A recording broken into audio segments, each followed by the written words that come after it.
নমস্কাৰ, মই Binoy Kashyap, fat to fit with বিনয়।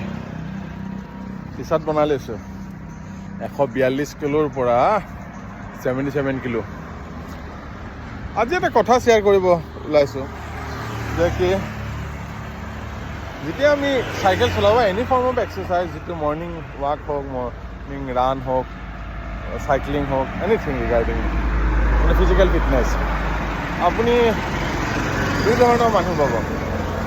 এক ধৰণৰ মানুহ হ'ল কি যে আপোনাক এনকাৰেজ কৰিব, খুব এনকাৰেজ কৰিব যে ভাল চলাইছে, ভাল কৰক।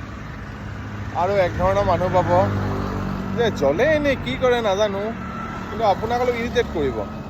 আজি মোৰ লগতে তেনেকুৱা হ'ল।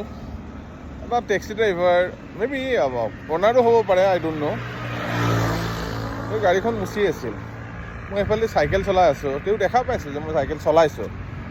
তেওঁ এটলিষ্ট অকণমান তেতিয়া চাফা কৰাটো ৰখাব পাৰিলে হয়, কিন্তু নাই, তেওঁ ধূলিবিলাক কি কৰিছে, কাপোৰেদি মুচি মোৰ ফালে এনেকৈ থ্ৰ' কৰিছে যেন তেওঁ মোক দেখাই নাই, মই চাইকেলিষ্ট মানুহেই নহয় তেওঁৰ মনত। সেইটো কাৰণে কি ক'ব, দুই ধৰণৰ মানুহ থাকে, ভাল বেয়াটো থাকিবই।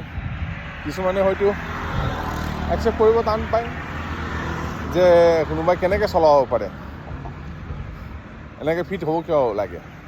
কিছুমানৰ মতে ফিটনেছটো হ'ল মেজৰ বস্তু, যে ফিটনেছ দৰকাৰ মানুহৰ জীৱনত। বাৰু উপায় নাই, এনেকুৱা মানুহ পাম, ভাল বেয়া সকলো বস্তু থাকিব।